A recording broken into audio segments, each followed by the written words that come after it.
It's me, your Uncle Cooper, and this is a Cooper tire. Great tire. Now, it's not gonna cook you a pot roast, but it will stop when you hit the brakes. And these truck tires can stop on average 10 feet shorter than other tires on a wet road. See, the trick is in the grip, and these tires grip like my handshake. Look, I'm your uncle. I love you. I want you to stop when you need to. Doesn't matter if it's for a red light or a duckling. So go with the Coopers. Cooper! And never start something you can't stop. With over 40 years in business, High Tide Boat Lifts is committed to elevating your craft. Whether you own a personal watercraft or a large yacht, we can design and create the perfect lift for your needs. At High Tide Boat Lifts, we understand that you've worked hard to get to a successful place in life. We'll ensure you have a hassle-free experience, maximizing the time you spend on your boat with family and friends, and supporting your dreams out on the open water. Karting and motorsport enthusiasts, Lucas Oil School of Racing is America's #1 Formula Car race school. Enjoy modern paddle shifters, pit speed limiter, and onboard video along with integrated data systems. Get started today with our 2-day basic or advanced course. Lucas Oil School of Racing is the official school of the Road to Indy. We can also qualify you for your SCCA license. Get started today by visiting us at www.lucasraceschool.com.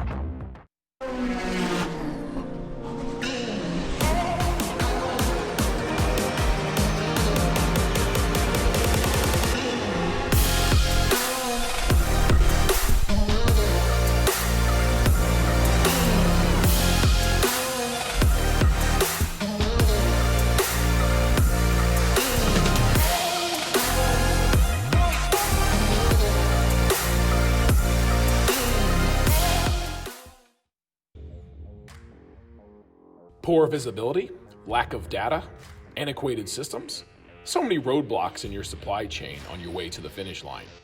Just like in racing, the right data can give you a competitive edge.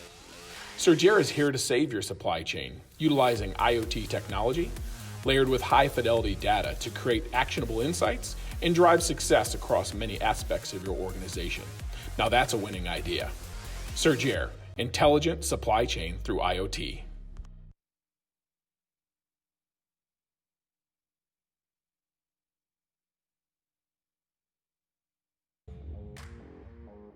Poor visibility, lack of data, antiquated systems, so many roadblocks in your supply chain on your way to the finish line. Just like in racing, the right data can give you a competitive edge. Sergere is here to save your supply chain, utilizing IoT technology, layered with high-fidelity data to create actionable insights and drive success across many aspects of your organization. Now that's a winning idea. Sergere, intelligent supply chain through IoT. Welcome to Road to Indy TV. Download the app to watch live and get access to exclusive content all season long. Rounds 8, 9, and 10 of the 2020 Indy Pro 2000 Championship presented by Cooper Tires had one constant, and its name was Stingray Rob. The Juncos racing driver from Payette, Idaho, entered the weekend 25 points behind championship leader Devlin DiFrancesco of Andretti Steinbrenner Autosport, but he would leave Indianapolis 16 points ahead after sweeping the triple-header weekend. After coming from second on the starting grid in race 1 to challenge teammate Artem Petrov for the lead on the race's 9th lap, Rob was driving away from the field, cruising to his second win this season, when the race was brought to a premature end after a heart-stopping crash occurred when Braden Eves and Daniel Frost made contact coming out of turn 11 back onto the oval. Eves would go up and over before landing on the car's roll hoop. After safety crews arrived, Eves was extracted from the car and transported to Methodist Hospital in Indianapolis, where he was awake and talking to doctors. Rob would win the shortened race and was joined on the podium by Pabst Racing's Hunter McElrea and D-Force Racing's Parker Thompson. Race 2 of the week, Friday, was an equally impressive yet more dominant affair for the driver of the number 2 Juncos Racing Indy Pro 2000 entry. Rob led every lap after getting away at the start thanks to his pole position. The 20-lapper was decided by nearly 2 seconds when Rob flew across the yard of bricks with Devlin DiFrancesco behind in second place. Rob's teammate Artem Petrov would complete the podium in third. 25 laps of racing in round 10 of the season would bring the week to a close at the Indianapolis Motor Speedway, and the third race of the week looked a lot like the second one. The start was action-packed as Rob, McElrea, and DeFrancesco all went for turn 1 side by side. Rob would come out of the other side as the leader. Behind him, though, DeFrancesco and McElrea would wage a holy battle for the next 6 corners, as neither driver wanted to give a single inch. As the pair headed for turn 7 at the end of Holman Boulevard, DeFrancesco would find himself on the dirty side of the left-handed corner and run out of room as he would cut through the turn 8 grass. McElrea stayed on the pavement in second position, and Petrov would slip past for third. The lead trio would stay in that order for the next 24 laps as Rob shot out the lights at the Indianapolis Motor Speedway with his third win in 3 races and his 4th victory of the 2020 season. McElrea stood on the round 10 podium in second with Petrov in third.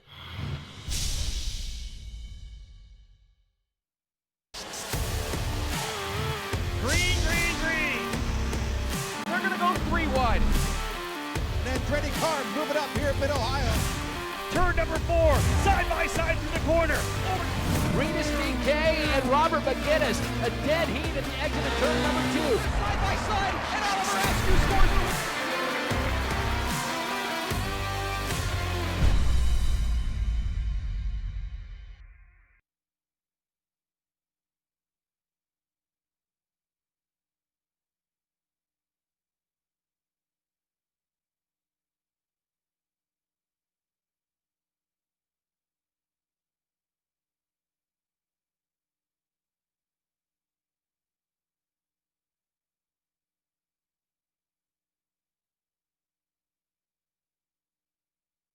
About 5 minutes time. That's pretty much it. Interesting, of course, to see that session and see some of the drivers that we've watched over the last number of years come through the road to Indy, whether it's USF2000, of course, here in Indy Pro 2000. This category, just a couple years ago, 2018, Mid-Ohio, I said on the broadcast, always it's like the swing event. You know, things kind of really happen here at Mid-Ohio in terms of the championship. Rinus VK was able to get some victories here a couple of years ago in 2018 to win the championship, and we saw big victories here as well for Oliver Askew in the past in both USF 2000 and Indy Lights. And here are the drivers getting set to go, and I will give you the grid now as we are probably getting pretty close in terms of getting ready to fire things up. Let me have a quick look at what we've got here. Indeed, our Sergere Indy Pro 2000 Grand Prix of Mid-Ohio getting set to go. Just to shout out Sergere, an Ohio-based company involved in the automotive freight handling and scanning and all that good stuff. They do some great stuff, and happy to have them as the title sponsor of our race here at the Mid-Ohio Sports Car Course. Indeed, rolling right onto the racetrack already as we get things fired up. Again, Daniel Frost going to start on the pole position in the number 68 for Turn 3 Motorsport. He'll start alongside Parker Thompson in the number 9. Row number 2 will be Manuel Suleiman in that number 8 machine. Manuel for D-Force Racing, a rookie starting alongside the new point leader right now, coming off 3 straight wins at the Indianapolis Motor Speedway. For Hunkos Racing, it's Stingray Robb. Row number 3 on the inside, Hunter McElrea, multi-time winner last year in USF 2000, runner-up in the standings at the end of the season. Waiting for that first big win that could come here at Mid-Ohio. McElrea in the Pabst Racing machine in the number 18. He'll start alongside 2-time winner this year, Artem Petrov for Hunkos Racing. Victorious at both Road America and at Mid-Ohio the first time we came here. Row 4 will have Devlin DeFrancesco on the inside and the Andretti Steinbrenner Autosport number 17. While on the outside, it'll be Corey Enders in the number 7. Enders running for D-Force Racing. Row number 5 on the inside, D-Force Racing's Moises De Oliveira in the number 6, and Colin Kaminsky out of Illinois, the rookie driver for Pabst Racing in the number 19, starting 10th. On row 11th, Antoine Camo in the number 3, and Jacob Abel in the 51. And row number 7, 13th and 14th, Bob Kaminsky and Charles Finnell. Of course, a big thank you and great and a welcome, if you will, to the good folks from Sergere. They are the presenting sponsor of the event here this weekend for Indy Pro 2000. They've got the Sergere logo as well on the cars of Parker Thompson, Charles Finnell, and Marco Andretti as well in the Sergere colors. And Sergere, great to have them with us here, an Ohio-based company with sensor-driven supply chain technology. Awesome to have them with us here, the good folks with us over the hospitality. And right now, blue skies. This is pretty solid weather considering the fact that they've been thinking about rain coming. Yeah, and unlike the USF2000 season championship that we just saw, we've got 6 different winners in this race. So it could be just about anybody's ball game. They're already lining up 2 by 2, Rob. We're about to get the start. And a couple of guys that haven't won yet that have won in Road to Indy, either at USF2000 or Indy Pro, Parker Thompson and Hunter McElroy would love to make it 7 different winners this year. But as I said, it will be Daniel Frost and Parker Thompson bringing them out of the carousel through turn number 14 as we're about to go racing for the drivers here in Indy Pro 2000. First end of the doubleheader. Green, green, green. And they will stand on the loud pedal, work their way down to turn number 1. 1 and 2, so crucial to get through cleanly. Drivers doing a good job through 1 and 2. Coming up, here's that long run up to the infamous keyhole. One driver going off and spinning, coming through turn 1. You can see him far back there going around. I'll try to pick that driver up as they come back around here, but it looks to me like a good start here for Parker Thompson. Indeed, the Canadian's gone to P1. Daniel Frost slotting into 2nd spot. Trying to figure who that was that potentially went around further back. Here's that first run down into turn number 4. A couple of aggressive moves to the inside. I want to say that Stingray Rob likely back into the 4th spot. Yeah, Manuel Suleiman slotting up into 3rd. I think it's actually Hunter McElroy to 4th, Stingray Rob to 5th. 6th would then be DeFrancesco. 7th looks like Artem Petrov. And 8th, Corey Enders. So the drivers, John, settling into the opening lap here. A long race, 45-minute race. That's at least the time window for these drivers here. They'll go 25 laps if all goes well. Exactly right. As coming across the line to complete race lap number 1, Parker Thompson at the point. Only 2 podiums so far this year. Still looking for his first win in Indy Pro 2000 this season. Indeed, and we've seen Parker win throughout his career on the road to Indy, both in USF 2000. He won with Cape Motorsports, and the next year with Exclusive Autosport. Came back for his first year of Indy Pro 2000, graduating to Indy Pro with Exclusive Autosport, was able to win the first year with the PM18. Came back the next year with Able Motorsports, working on their team. Won the first 2 races at St. Petersburg. Always trying to see if he can't win that scholarship or potentially get an opportunity to move into the Indy Lights Series. We'd love to see Parker get that opportunity to get to the top level of the road to Indy. Driver further back here is Charles Finnell, and I think the driver that went around in turn 1 was Bob Kaminsky. And are Bob and Colin related? They are father and son. I figured as much. Indeed. A lot of laps put down by Bob Kaminsky at Road America and races around the country. He's a longtime SCCA racer. We've seen him run sporadically in the pro categories, and it's always a pleasure to have Bob with us here. His son Colin, of course, coming into the sport a number of years ago. Talking to Colin, his first ever car race, was in a Spec Racer Ford event, which you can imagine how big it was. There was 60-something cars at Road America. Fell in love with it. Actually, a college varsity goalie, an athlete in their hockey team. So this guy's got athletic ability. He's got a lot of skill. Just didn't kind of get that early start that so many young drivers did in karting, right? Jumping right into cars as a young adult. So he's been doing a great job as well. Knocked on the door of a race win last year in USF 2000. And has had some good runs here as well. DeFrancesco and Petrov nose to tail in that battle for 6th and 7th as they come across the stripe to complete lap 2. Parker Thompson out front here now. Oh, there's that battle further back. You'd mentioned it, John. Look at Petrov trying the outside of DeFrancesco. Off camber, downhill turn number 2, one of my favorite corners in all of motorsports, and able to keep it just inside the rumbles on the exit. And it's such a crucial corner. Not only is it difficult with the kind of uphill entry, then it drops off camber, downhill. You're supposed to be putting power on because it leads into the longest straight at the racetrack. Exactly, but there's such a temptation to get on the power too early, and that takes you right off to the outside of that exit and ruins your exit speed, which is what you're trying to maximize. So patience is the watchword in that turn for sure. It's why that corner is so iconic in American motorsports. It's just so tough to get right. And even if someone gets it right, someone could get it even a little bit better. That's why we've seen passes around the outside or whatever it may be. It's just such a tremendous corner. Parker Thompson knows coming into this particular weekend that he's got to win some races. He's 86 points behind Stingray Robb. Stingray, the young driver from Payette, Idaho, coming off those 3 straight wins at the Indianapolis Motor Speedway on the road course. So he's got confidence. He's got momentum. He's also got a nice 16-point lead over DeFrancesco. And as I said, 86 points over Thompson. Any driver will tell you, though, I'm thinking championship, but if I just win races, that'll take matters into its own hands. Parker needs to win some races, and out front right now from Daniel Frost, you're never sure what's going on with tires. Did somebody use too many tires in qualifying? We'll see what happens here when we get to race number 2 tomorrow. But right now, Parker Thompson, the Canadian, leading by 0.8 of a second. And I got to say, I'm impressed with Devlin DiFrancesco. I mean, the only rookie in the top 4 in the points. He's already a winner this year, and he's got 4 other podiums. He's looking really stout. You know, Devlin's a driver that I've been watching for a long time. Grew up in Canada. I watched him in karting in Canada. Raced a lot in Florida. Eventually, his family actually moved to Florida.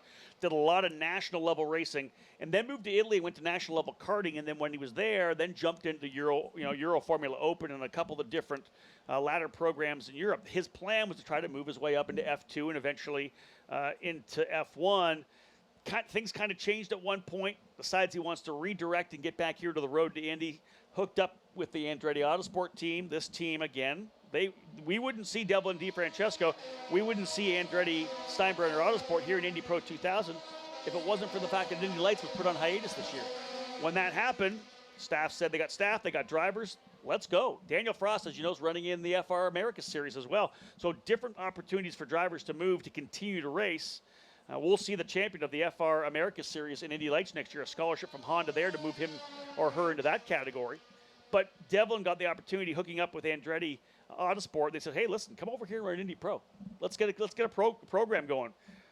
Decorated Indy Lights engineer Doug Zister on the program, on the engineering box there as well. So it's a great team around Devlin DiFrancesco. Everywhere he goes, he's learning. He'd never been on an oval before until Lucas Oil Raceway, and did well there. Now he's in the middle of an aggressive fight, though, with Artem Petrov and Moises De Oliveira.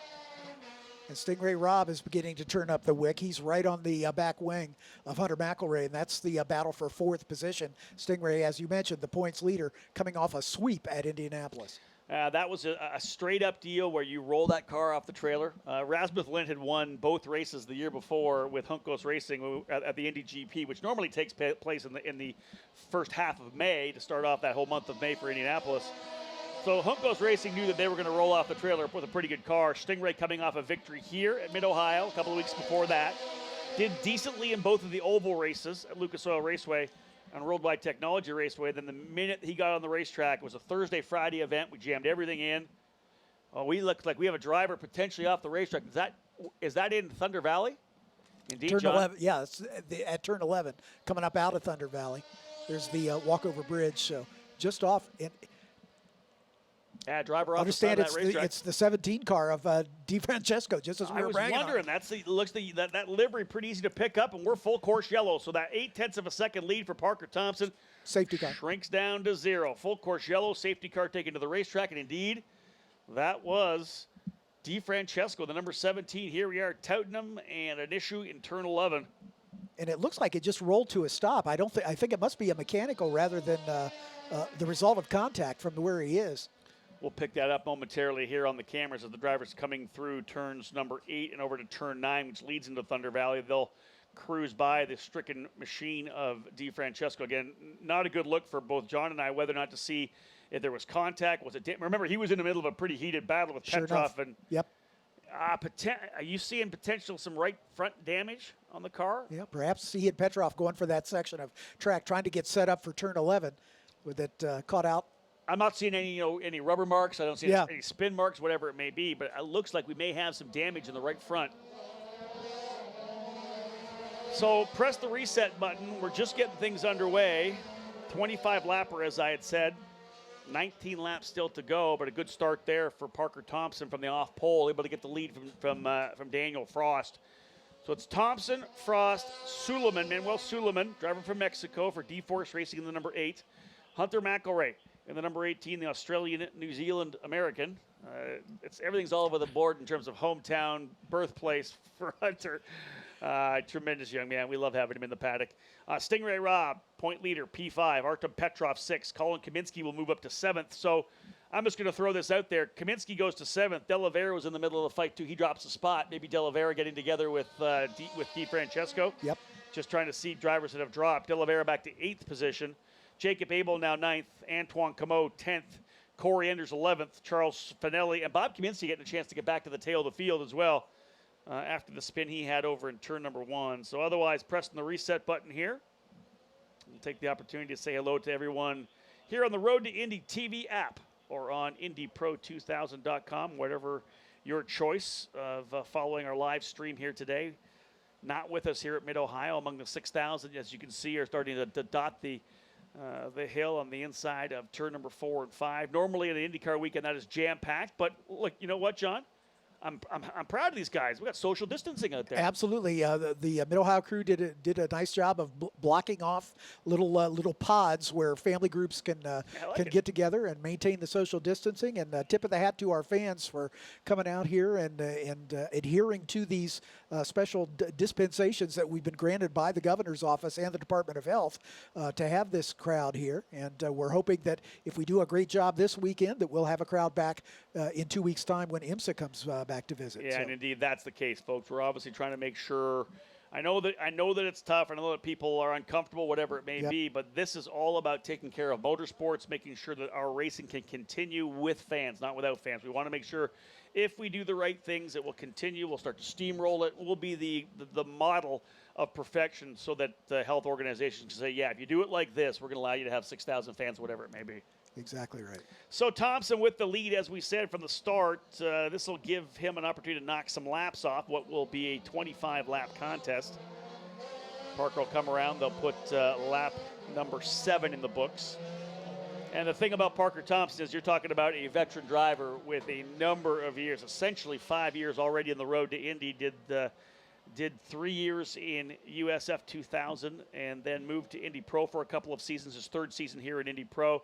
What I like about Parker, especially last year, not so much this year with all the COVID shutdown, Parker had a chance last year, kind of started the season, he wasn't going to have an opportunity to race at all. Well, then was able to hook up with Jacob Abel and their family team, a 2-car effort, came out of the box, as I said, at St. Petersburg, a couple of race wins. Then he picked up a couple of sports car programs in Canada as well. Running in the Canadian Sports Car Series, the Porsche GT Challenge, ends up, I think, winning both of those championships, and then had a couple. He ended up with nothing, and then by the end of the season, had a couple of championships and a lot of seat time, and he maybe even more so earned a lot of respect among the sports car community as well. Yeah, and I want to give a shout out to all of our competitors and teams, and yourself, Rob, that are down from north of the border. You know, there's very restrictive border crossing requirements for folks from Canada coming into this country. It's affected just about every race series that I've been affiliated with, and it's great to see these drivers making a commitment to get down here and, in most cases, stay south of the border in order to accomplish their career rather than going home between races. I just talked to James Hinchcliffe, who of course was on pit lane for NBC Sports, and we were getting suited up for the session there with our radio and our broadcast equipment.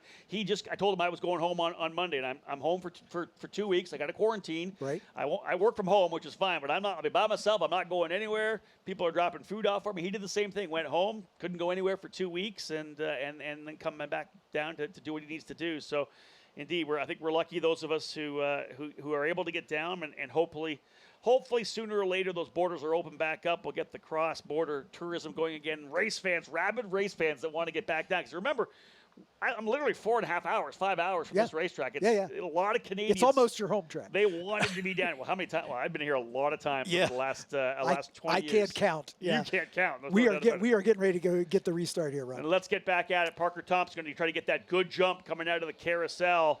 And it looks pretty solid. Yeah, at least 4 or 5 car lengths. Not surprising from a veteran driver. Stack them up. You know when to pinch off. You know just when they've still got the wheel coming through the carousel. Yep. You've straightened it out. You're gone.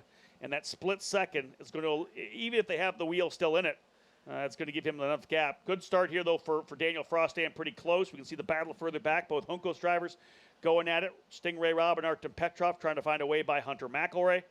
We'll see what kind of run. This will really be the biggest opportunity for Frost right now. Coming down into turn 4, he'll have the draft all the way down the long straightaway into turn 4. We'll see if he's close enough to make a move. Parker's going to go to the inside to defend on that one. They'll both drive hard into turn 4. Parker just going to try to hold off in this initial start, then see if he can't pull away a little bit. And he'll be hoping his teammate, Manuel Suleiman, can start putting some pressure on Daniel Frost as well to ease that gap up. Hunter McElroy also driving a bit defensively because he's got the points leader right behind him. Stingray looking for an opening there at turn 4, not quite close enough to pull the trigger, but he is all over him. Well, and the thing is, this championship is so tight. Really, if you come, you want to win races, but if you're at least finishing in front of the point leader, you've made a gain. And that's the net gain you think about in these races. You know, as long as the point leader's behind you, it's a win for you. You want to win races. You want to be on the podium. But if you got that guy you're chasing in the behind, you know you've made at least one step forward. And a half a second gap now for Parker Thompson. So a strong opening lap after the restart for the Canadian from Red Deer, Alberta, Canada. As I said, race wins. I want to say the last 4 years he's had race wins.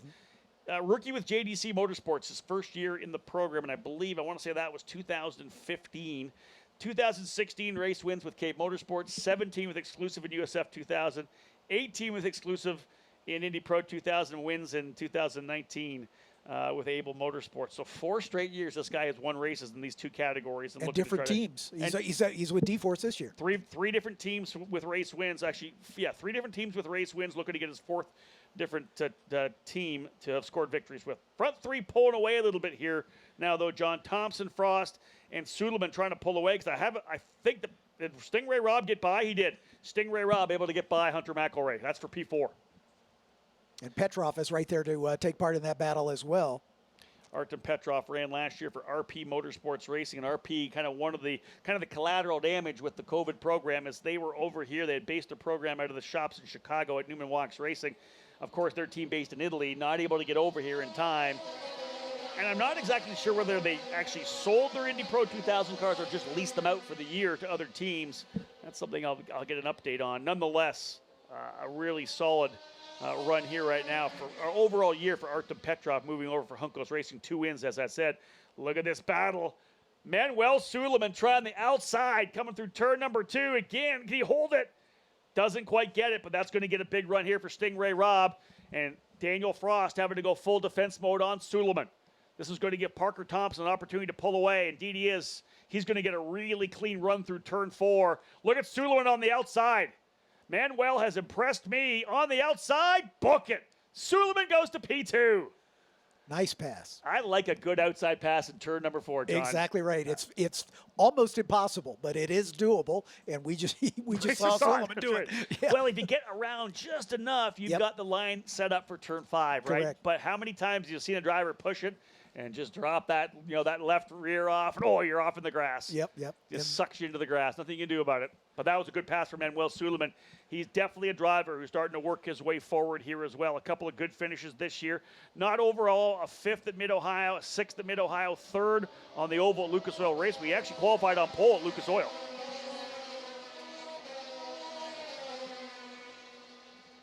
Pretty good battle. Trouble for Parker Thompson.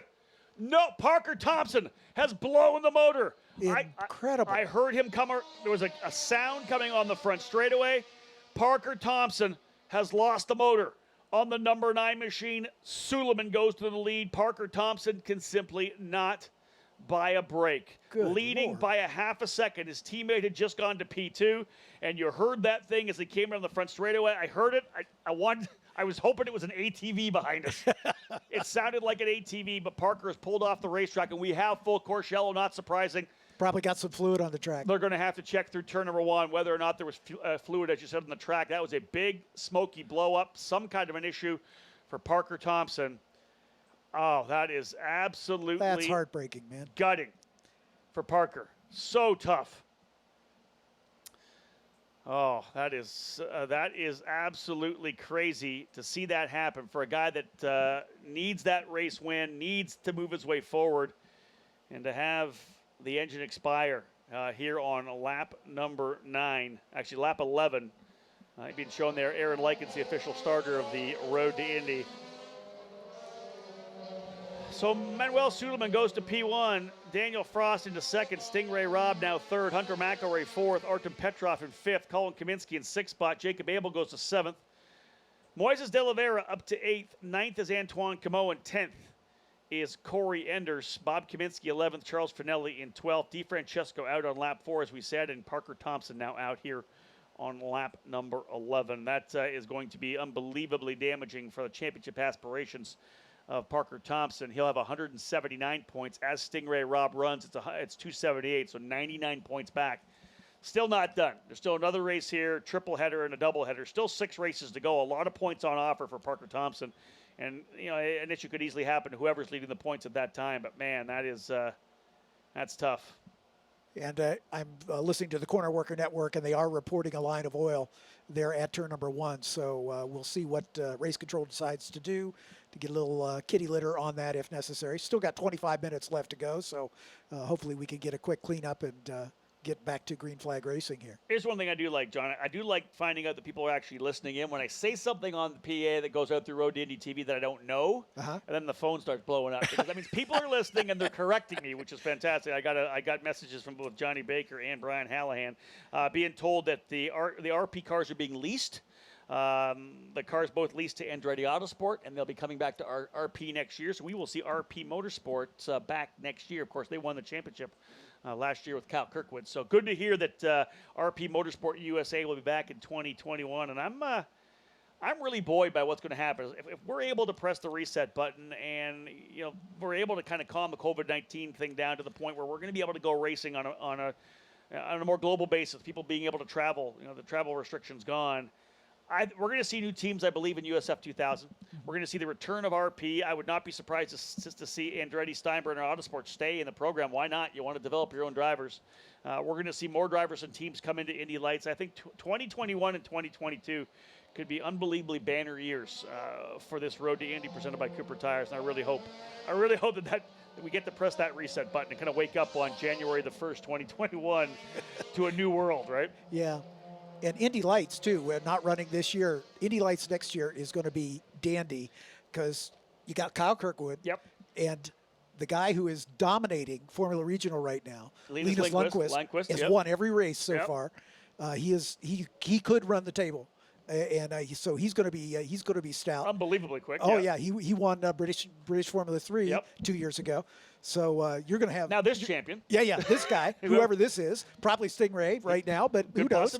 Good possibility could be Stingray, but a long way to go. Lots of racing stuff to go. Let's not get our cart before the horse. And then look at this particular field. The guy, we know that Daniel Frost, he was going to run with Andretti. He's going to be moving up. You look at some of these other drivers that are going to potentially be moving up. I think Devlin DiFrancesco will move up regardless. Yep. We may see Manuel Sullivan make the move here as well. Hunter McElroy is going to want to move. He may stay one more year if he does not win the championship, but he might want to move to Indy Lights as well. There's a lot of talent that's coming into this program and will want to find its way to the top level of this Road to Indy. And I think one of the big things, obviously, the program going on hiatus. People kind of took that a little bit as a negative at one point, except for the fact that Roger Penske's name is now attached to it. Right. He and Danny Anderson sitting down when everything was happening. As I said earlier, there were some drivers that were potentially not going to have sponsors come because they couldn't have people trackside. Simple fact that Roger is now saying, hey, listen, here's the things we need to do. We need to make some adjustments here on this program so that we're able to have more cars. It needs to be more connected to IndyCar. Rogers is going to put his stamp on this, and that is going to be that approval, that kind of check mark that I think is going to have a lot of people around the world looking more at Indy Lights. And looking at this series, there's a driver there in 7th on a Sable Racing team doing a fantastic job. So good job for Jacob. Started back in 12th position, has already made up 5 spots up into 7th. So he's a guy to watch too. Yeah, we didn't see Jacob earlier in the year. He decided, he was obviously running the other program. He decided he was going to come out and run both ovals. I want to get some oval racing, and he ran both of those. And of course, great to have him here this weekend as well. Jacob, good friends, of course, with Braden Eves. Braden's going to come and hopefully join me here in the booth for the USF2000 race that will follow. Immediately going on track with USF2000 on their second race of a triple header. But I'll tell you, a couple drivers definitely with a chance at going after the championship. Devlin DiFrancesco and Parker Thompson not in this race any longer. Devlin dropped off the grid after the issue on turn 4, and Thompson on the sidelines after turn 11, as you mentioned, going to work on making sure turn 1 the way we need it to be, getting some speedy dry down there to clean up that oil spill. As I said, heard that car go by, and I said, that's not good. That is one of those sounds you don't want to hear out of a racing engine. And then, of course, we look up at the screen, all of a sudden the smoke coming through turn number 1, and it indeed was Parker. So, again, pressing the reset button on the race as well. Manuel Sullivan, again, looking for his first win in the Road to Indy. The driver of the number 8 able to go around the outside of Daniel Frost. What a pass that was. Stingray Robb getting another opportunity here on the podium now, provisionally in P3, but of course McElroy been pushing him as well. Artem Petrov up to 5th, Kaminsky 6th, Abel 7th, De Oliveira 8th, Camo 9th, and Corey Enders rounding out the top 10. Lights are out on the pace car. We're ready for a restart. So we will have 15 laps in the books. It'll be 10 to go. 10 laps remaining when we go back to racing. As I said, we're going to follow this right up with USF2000. We're just going to keep bringing you on-track action here today. As Rob Howden, that's back-to-back jacks, brother. I'm going to keep going. That's just what's happening right That's now, it. isn't it? I'm just going to keep going here. The Energizer Bunny. Oh goodness, I'm getting old. I might need that coffee I didn't have to have this morning because it was so exciting, right? Exactly. Because again, we do Indy Pro 2000, we do USF 2000. I'll do the victory lane. Boom, we're right on over for the start of qualifying for the NTT IndyCar Series, and that'll be interesting because that session was fun to watch. Some of the drivers just all worked their way to the forefront. The Andretti Autosport drivers were very quick. We saw Will Power being strong. Santino Ferrucci was up in the Fast Five as well. So qualifying for IndyCar should be fun. We're back at it. Manuel Suleiman with the green flag flying here at start-finish. A tremendous start for him as well. Very similar to what we saw to Parker Thompson. Good launch for Suleiman. He'll work his way through one. Again, 10 laps remaining. 5 of the laps under yellow. An issue for DeFrancesco. Early contact with Ian De Oliveira, we believe, and then the blow-up for Parker Thompson. Manuel Suleiman leads coming through the keyhole, rather, and let's see what Frost has. Remember, Thompson able to pull away because Suleiman went after Frost. Let's see if Stingray Robb can now do the same favor to Suleiman, giving him the opportunity to stretch away a little bit. Stingray with a lot of momentum off those wins. Frost, John, nowhere. Oh, ooh, little brake lock. I was going to say that was a little lock up there for Frost, and when you start locking the brakes up and you flat spot those tires, it continues on. Those tires always want to get back to that flat spot. This is enough, I think, to give Suleiman that lead. Colin Kaminsky continues to impress, up into 6th spot now in the 19 car. One of the things we don't normally see, and we are really pushing these cars in a big way, John, because normally as you looked at our schedule over the year, we normally have some gap. You know, we did the race here at Mid-Ohio at the end of July, right? We did a doubleheader here, a 2-day race, triple header for both series. Right to Lucas Oil Raceway to put the cars on the oval. The Indy Pros then went right to Worldwide Technology Raceway on the oval. They went directly to IMS. They went directly here. These guys have been back-to-back racing, really stressing these power plants in a big way. That may be kind of what have led to the Parker Thompson deal, is the simple fact that we've been going hard on these engines for the last 5 weeks. Kudos to the guys at Elite Engines, but you know what? When you're pushing like we are week after week after week, it's all we can do. Now, we're off for a month after this, but we did the best we could in getting events on the schedule. Looks like the best battle may be the one for second. Stingray Robb right on the rear wing of Daniel Frost. Yeah, let's not count out Hunter McElroy as well, because I have a feeling he's kind of settling in here right now, getting those tires back to the temperature he wants them to be at so he can go to work. And Frost with that lockup, again, probably may not have had his brake bias cranked to the front when he came into that turn 4 for the first time, coming off that safety car period. So yeah, indeed, that's a possibility for sure. That may have been what caught him out. Just a guess. 0.8 of a second, the lead now for Manuel Suleiman as he tries to become the 7th different winner. And it's interesting because, you know, in all the talk of 6 winners, I immediately go to multi-time race winners. Hunter McElroy, he'll be the next guy, or Parker Thompson could be the next guy. Manuel Suleiman was always the guy I thought, you know what, especially after qualifying on pole at Lucas Oil Raceway, I'm like, yeah, you know what, he could definitely get the job done. There's a possibility he could do it. I would say odds are McElroy or Thompson go first, but with the issue with Thompson, Suleiman looking to be our 7th different winner of the 2020 season. It's been an unbelievable campaign thus far. And I think one of the things we always look at here, John, as well, is this particular lineup. We talk about the drivers up front. Mexican Suleiman, Singapore for Frost, the American Robb, Australian, New Zealander, American McElroy, the Russian driver Petrov. But look at the teams as well. D-Force Racing, Turn 3 Motorsports, Juncos Racing, Pabst Racing, 4 different teams in the top 4 as well. We have such a spectrum of equality and competition across the entire paddock, which I think is very exciting. It's probably because Cape doesn't run in. Cape Motorsports was part of the program for the last number of years, right? Yeah, we saw guys run with them in Indy Pro 2000, Oliver Askew being one of those drivers as well. Cape likes what they have in USF 2000. Multi-time champions there. 9 of the last 10 championships for Cape Motorsports. Yep. leading the team championship again for 2020. Not leading the driver championship, but they've got that team championship grabbed hold of pretty nicely after a first and second place finish by D'Orlando and Gold in the opening USF2000 round. I was bragging on Jacob Abel. He is all over the back of Colin Kaminsky for that 6th spot. Jacob Abel in that white, red, and black Abel Motorsports machine. Of course, we saw him last year run the entire Indy Pro 2000 program, putting a lot of pressure here. And Indy right behind them as well as Corey Enders. So that'll be potentially a good 3-driver battle.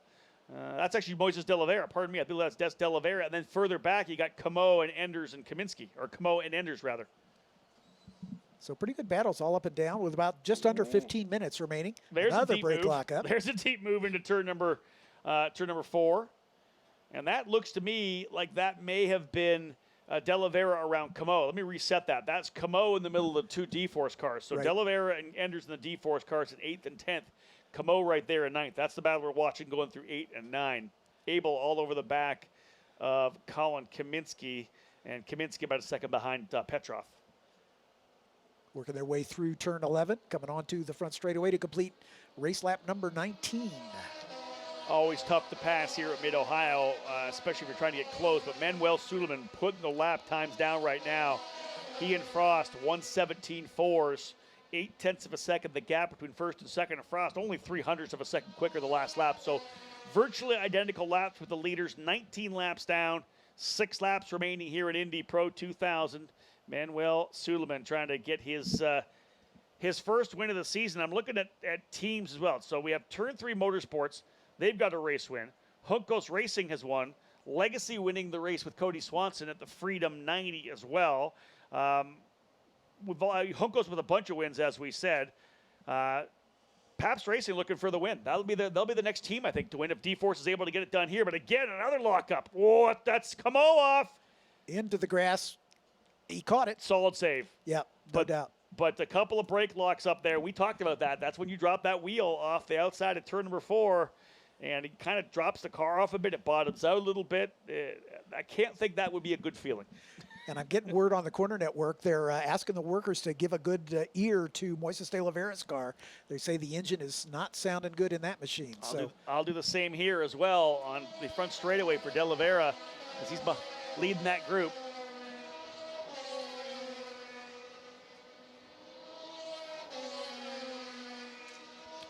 Decent exhaust note. I don't know that I heard anything too crazy there, but again, someone listening in for sure. Again, with Camo falling out there in turn number 4, and with the save, he falls back to 10th. That leaves De Oliveira and Enders to run together in 8th and 9th. Their teammate Manuel Suleiman up front in that number 8, leading the way by 7/10 now as Frost itching his way back closer, 1/10 of a second. Closest battle on the racetrack is the one between Kaminsky and Abel for 6th and 7th, and Jacob Abel back just a little bit from where he was earlier, but still within half a second, about 4/10 separate those two. Everybody else kind of stretching out just a bit. Enders and De Oliveira having a good battle. If De Oliveira's got an engine going sour, that could cost him some time. Interesting thing, of course, is Stingray Robb, P3, Daniel Frost and Manuel Suleiman looking to try to inch back some points, but not a lot. Stingray doing exactly what you're supposed to do when you're the point leader coming in. Get the best you can. Make sure your guys primarily close to you or further back. Stingray Robb, as they run on the racetrack, would have 278 points. Devlin DiFrancesco, who was closer, was second, 247. So that would be a 31-point lead now. It was 16. Artem Petrov, who's behind him now, would be McElray just caught Stingray Robb. I was going to say, what happened there? I was pointing it out on the screen. They were side by side at start-finish. I don't know what these drivers do. Listen, I'm trying to talk about points right now. Can you just hold your position? Listen, when I get back to talking about the race, you can go to work. There you go. Perfect example. Hunter McElroy now closing, getting through. That brings him back. So he's only 69 points back now for Hunter McElroy. Coming in, he was 72. Yeah. It's not a big change, but you'll take every point you can get. Hunter McElroy up in now to P3. Now, hold on. We got to start watching lap times. He's been able to get by. He's back by 2.6 seconds. Only 4 laps to go. So we got to think the front 2 drivers are going to fight this out amongst themselves. But Stingray Robb and Artem Petrov, the 2 teammates, are together. You know, Artem would like to find a way by as well. He was 3rd coming in, 49 points back. He does not want to drop any to his teammates. So, yeah, he'll be pushing hard. He's 51 points back now where he runs on the racetrack. Stingray Robb with 275 points as they run. Second spot would still be DeFrancesco with his 247, but Daniel Frost making up some good ground up to 226. That would unofficially put him in third spot. That's up a spot from where he is right now. I think one of the great things about what Stingray Robb is showing right now is his perseverance. Coming out of karting, instead of moving into the USF2000 program, he elected to go into the final year of the old Pro Formula Mazda car in 2016, then moved, or rather 2017. Then when the new PM18 came out, he jumped into that program, moved to Juncos in 2019, and really it was his 49th start at this level of the program when he got his first win. And then you move a couple of races, 50, 51, 52, 53, 54. He ends up with wins. Here he is in his 55th starts and runs now P4.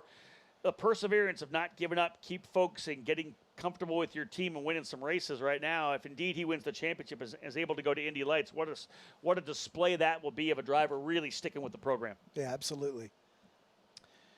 It's a 1.08 second lead for Suleiman. He actually stretched out about 0.4 of a second on that last lap. Good lap there for Suleiman. Fast lap we've seen so far is indeed that 1:17.252, so that's a bonus point as well. So Suleiman grabbing a hold of the bonus point at 181 points. Still not out of the championship by any means himself either. 94 points back as they run on the racetrack. Hunter McElroy, though, moving by. Pretty much the same lap time as Daniel Frost, so McElroy going to do what he can to see if he can't keep those lap times down to be able to pull away from Robb and grab that third spot. It's Suleiman, Frost, and McElroy, the current provisional podium as they run 1, 2, 3 with just a couple laps to go. We'll see the white flag next time by.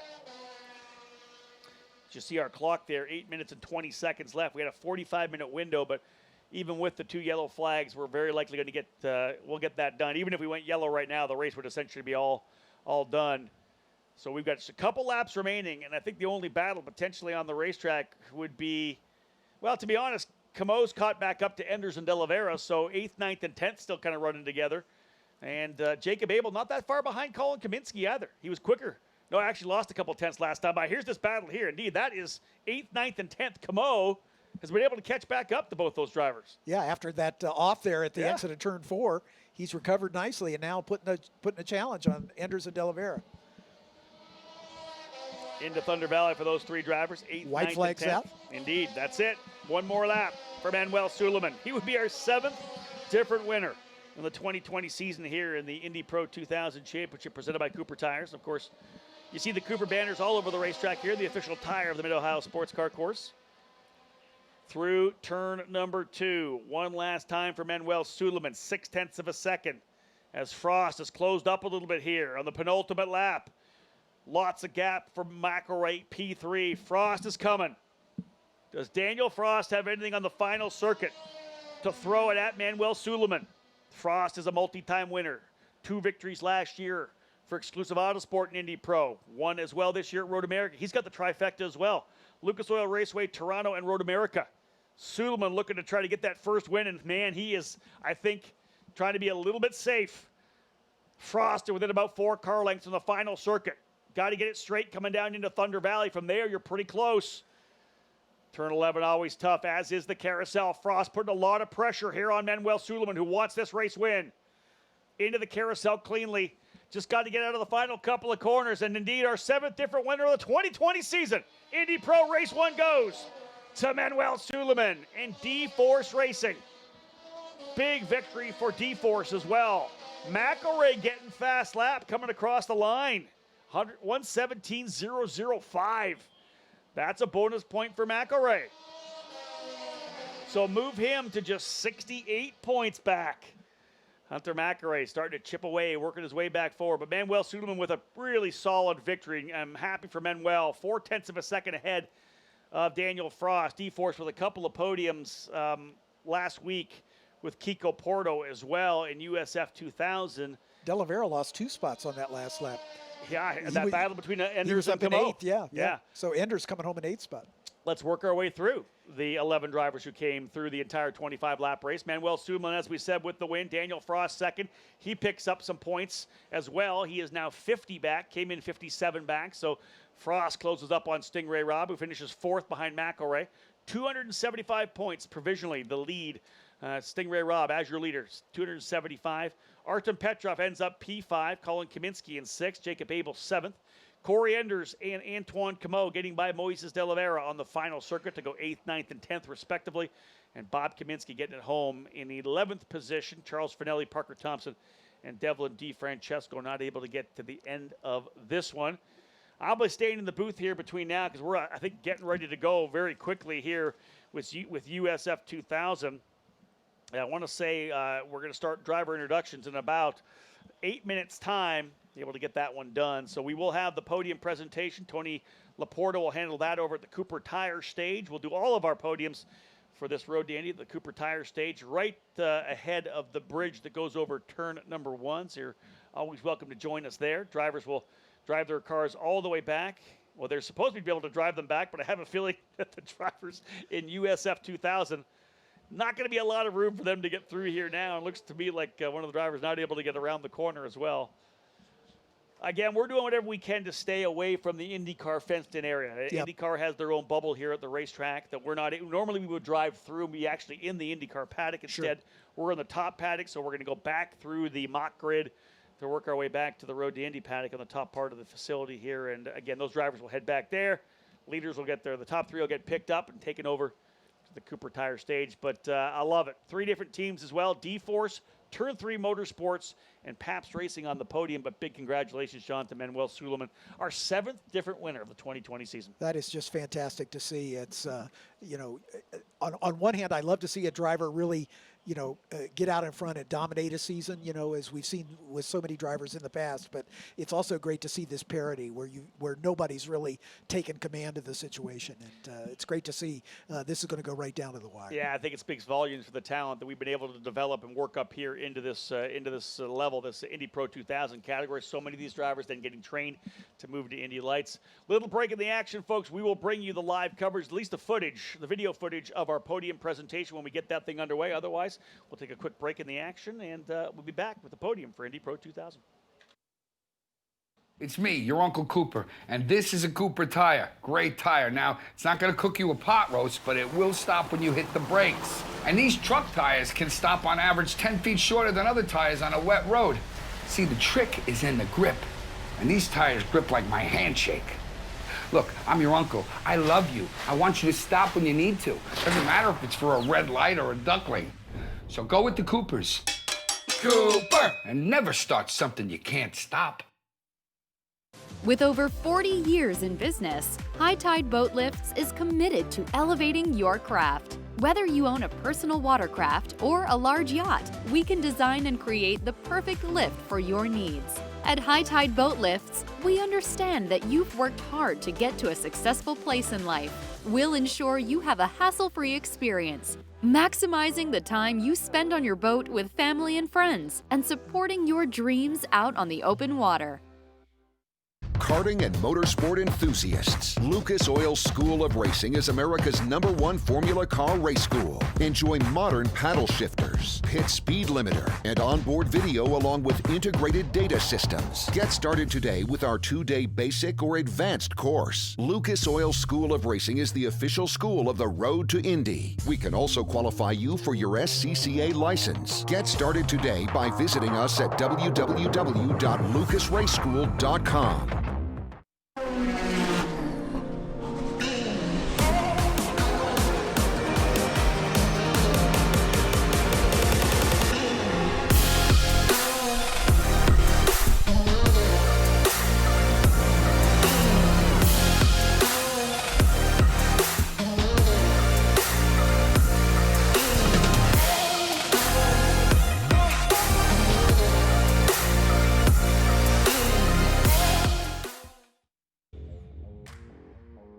Poor visibility, lack of data, antiquated systems, so many roadblocks in your supply chain on your way to the finish line.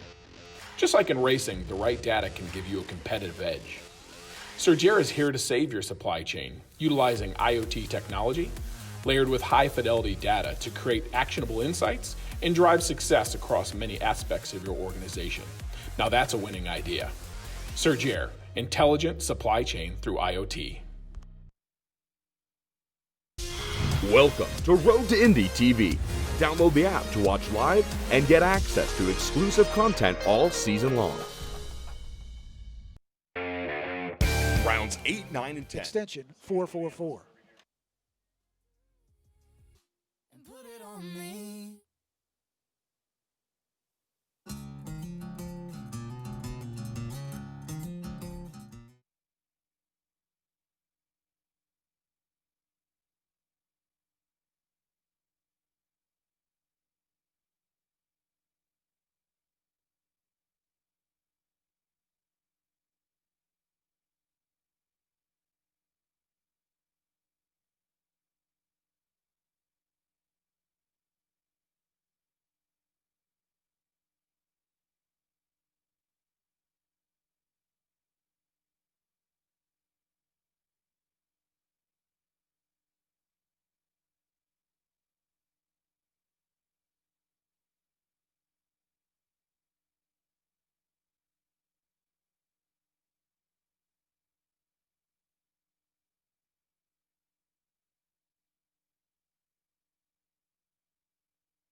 Championship powered by Cooper Tires, and we had a good race this morning with a new winner, Michael D'Orlando, taking his first win in the series. Reese Gold and Nolan Siegel rounding out the podium, but totally different qualifying session for this race, and a very different looking grid. Rob Howden? Yeah, indeed. Looking forward to seeing how these drivers get ready to set things up. I also got myself a special driver analyst. We'll bring him in here in a couple of minutes as well. But indeed, this we had a couple of different sessions, which I'm glad we did for qualifying. So we'll kind of get things set up here for the drivers who are set to go in what will be, as I said, the second race of what will be 3 races here for USF2000. The fastest lap of this particular race will set the grid for race number 3 tomorrow. On the pole position today, a solid run in qualifying for race 2. Reese Gold, he's been probably the strongest driver over the last couple of weeks. He went on a tear of 5 straight podium finishes, then was able to get his first victory of the season at Indianapolis, finished second to his teammate in the first race here. So Reese Gold starting on the pole position for Cape Motorsports, most definitely starting to put some momentum onto his side. 2 times a winner at the Indianapolis Motor Speedway. Another driver with momentum, Eduardo Barrichello, starting on the outside of the front row in the number 22 for Pabst Racing. Eduardo had a mechanical issue for the first race of this triple header, started dead last and worked his way up to 10th position. So he'll have a lot of confidence from that. And now knowing the speed he has, will be battling from the outside of row number 1. Row 2 will be Cameron Shields, the Aussie driver for D-Force Racing in the number 10, looking to see if he can't follow up on the win just laid down by his teammate Manuel Suleiman in Indy Pro 2000. Cameron Shields a 121.521 in qualifying. He'll start alongside Christian Brooks, who is one of the fastest drivers and the drivers to watch in the opening race. 13th to 4th for Christian Brooks, the rookie for Exclusive Autosport out of California in the 44. He'll start on the outside of row 2 in the 4th position. Row number 3, starting 5th, 3rd in the opening round, Nolan Siegel for Jay Howard Driver Development, starting in P5 in the number 9, alongside of the point leader and his teammate, Christian Rasmussen. Christian started on pole, lost control of the car on the opening lap and went into the tires on the outside of the carousel, finished dead last, or came across the line dead last after that, worked his way back up to 15th, so a bit of a recovery for Rasmussen. He'll start P6 here for race number 2. The championship most definitely now up for grabs in this particular category. Going now to row number 4 on the outside, Josh Green out of Mount Kisco, New York for Cape Motorsports in the number 2. It's an all-rookie row number 4 is Kiko Porto from Brazil. A couple of pole positions and some strong results on the podium as well at Indianapolis for Porto for the D-Force Racing team. He'll be in that number 12 machine. Row 5 on the inside, Yuvan Sundar Amurthy. It's all Pabst on row number 5. Matt Round-Garrido from England starting on the outside. The number 21 and the 23 starting 9th and 10th respectively. Here's a shot of your pole sitter here, the number 3 of Reese Gold. You see Barrichello right there as well. Moving now to row number 6 on the inside, Jack William Miller in the Miller Vinatieri Motorsports number 40 starting 11th alongside Kyle Dupel in the Cape Motorsports number 8. Row 7, Josh Pearson, good qualifying run for the 14-year-old out of Oregon. For Exclusive Autosport, the rookie in 13th alongside Wyatt Prokacek for J. Howard Driver Development. Michael D'Orlando, though, 15th, won the last race. Keep your eye on him. He'll be trying to see if he can't get himself back up into the top 5, maybe top 10, but he's going to start in the 15th spot after an issue in qualifying. Ended up in the tire wall on the outside of turn number 3. He'll have Christian Bogle alongside him on row 8. Row 9 will be Simon Sykes' second event here on the road to Indy for Legacy Autosport in the Medi-Share number 20. He'll start 17th. Prescott Campbell on the outside starting 18th on row number 9, last year's Lucas Oil School of Racing Formula Car Series champion. While the rookie making his debut here this weekend in the road to Indy, Josh Sarche in the D-Force number 11 starting 19th.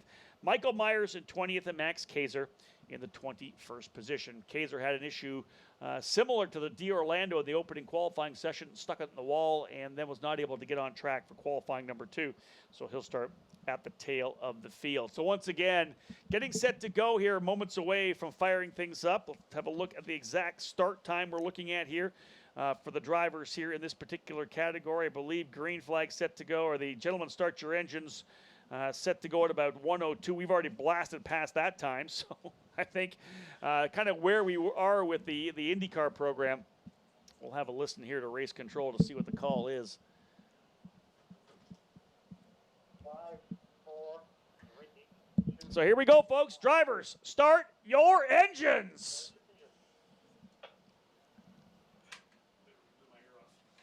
So engines coming to life. Caught that one right on Jim Swintel's 5, 4, 3, 2, 1. I got lucky on that, I think. Engines firing. And let's bring in my driver analyst here right now that's going to join me in the booth.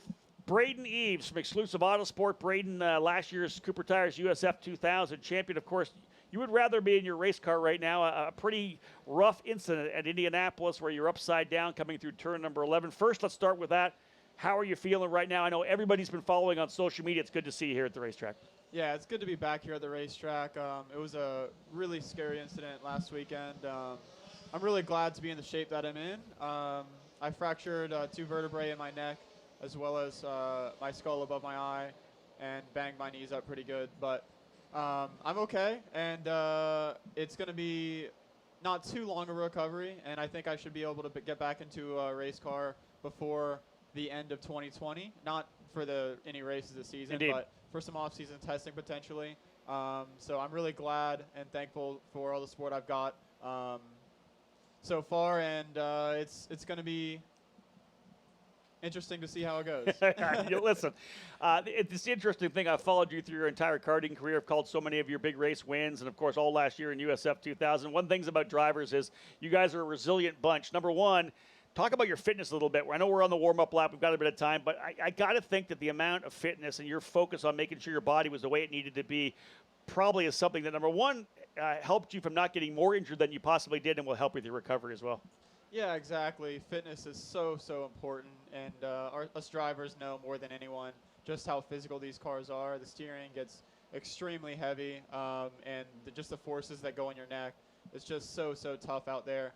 And when we're driving, especially this year, it's crazy how much time we have in such a congested schedule on most of the weekends, where we might have 3 races in the course of 2 days. So it's just so physical, and I'm always training, you know, and it's a little bit of a setback right now, but ultimately I think, you know, I'll be pushing as hard as I can to get back into race shape as soon as I can, and I just got to go through the process of doing what I need to do, what the doctors say, and recovering as quickly as I can, looking after myself, and I think everything will take care of itself on that aspect. You said it first. Listen to your doctors. Come on, Braden.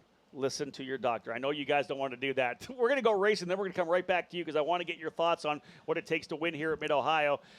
Drivers coming out of Thunder Valley now as we get set to go racing. As I had said, it'll be Reese Gold on the inside, Eduardo Barrichello on the outside. Two young guns here on the road to Indy. Reese Gold on the pole position. He will get the punch off coming out of the carousel. We are ready to start race 2 of USF2000. You see those lines. They've got to wait till they get up to these 2 lines, the 2 RTI flags, before they can punch off. Field looking really good. Green, green, green, and a strong start for Reese Gold right at, I believe, the first flag. He gets on the throttle. He'll lead into turn number 1. Barrichello tucking nicely into the second spot. Cameron Shields, his second season in the program as well. He'll go to P3. But here comes the chaos of turn number 2. Always crazy. 2 wide coming into the downhill. Off-camber keyhole corner. Barrichello trying to hold the outside. Brooks going around the outside of Shields as well. Always waiting for that camera switch. That's Brooks. Oh, over top. Brooks got outside the rumble strips, and you simply can't do that coming out of turn number 2. He got all the way over to the far side. The car kind of high sides a bit, and there's a big bump that launched that car in the air. We'll see what kind of damage potentially could happen here to Christian Brooks as that car launched into the air. It had to be at least 4 feet up front. There's contact between a couple drivers as well. That is one of the D-Force drivers. Might have been Kiko Porto. And I think that actually might have been Porto and Nolan Siegel. We'll have a better look when they come around, but that was the top of turn number 5. A lot of contact there. Brooks able to tuck back in, I think, to 7th position. Here's a replay of Brooks. Look at this. All 4 wheels off, and then, hello, probably 3 feet under the front of the car, came slamming back down. I don't see any wing damage for Christian Brooks in the exclusive Autosport machine. He'll be lucky if there isn't any. Field now streaming through the carousel for that first time, and here they are coming across the line. We'll give you the top 10 rundown. Gold, your leader. Barrichello goes to 2nd. Shields in 3rd. Christian Rasmussen 4th. Green 5th. Matt Rangarito 6th. Miller 7th. Christian Brooks, who started 4th, slotting into the 8th spot. He will be fired up and ready to move forward. Kiko Porto 9th. And Bogle in 10th. More contact there. Oh, that was Rasmussen, I believe, going at it with, is that Josh Green? I don't know. Contact there. Shields, Cameron Shields and Christian Rasmussen. That was going into the start of the keyhole, and there was contact further back. I guarantee you race control's watching that one. All of this, though, as we take a deep breath, big lock up into the brake zone. You're going off likely there. Let's have that camera switch. And our driver's spinning. Braden. Yeah, it looks like Christian Rasmussen just got a puncture in that contact with Cameron Shields there. He just went off. He's off into the grass looking to rejoin. 2 races in a row. Christian Rasmussen having terrible luck on the first handful of laps. I was going to say, why did we bring in Braden Eves? Perfect. There's the driver analyst calling him out. Perfect. Picked it up for me right there. Worth the price of admission. So, yeah, potential puncture there. So you think that was Rasmussen and Shields going at it in turn 2? Yeah, it was Shields and Rasmussen in turn 2, and then the way his inside front just locked up, or maybe the outside front just locked up and was locked the entire braking zone.